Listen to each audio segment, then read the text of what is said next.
Now, when we work on a data frame in Pandas, which is where we'll spend most of our time in data science, we'll use something quite often, or a whole bunch, called logical indexing. And now that's where we'll use true and false statements. We'll use the logic statements to select out the rows. So if we were to column of data right here with our index value 0, 1, Python indexing, so 0, 1, 2, 3, 4, and then our column of data, just a continuous variable here, we say less than 3, right? We're going to get this one right here. That one's less than 3. This one's not. This one is, and not. So true, false, true, true, false.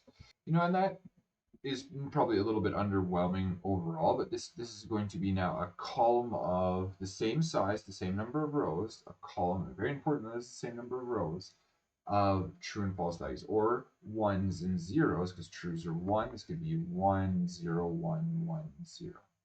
Okay. Now, by itself, that logical indexing, that Boolean column does not seem super interesting. What we can do with that is if we take a regular column and then we can use this Boolean column, we can put those two together, and what we'll do is we'll get back just the true values 0, 2, 3, 0, 2, 3, just the ones that are true. We'll get those ones back, right? So we'll get the ones and not the zeros back.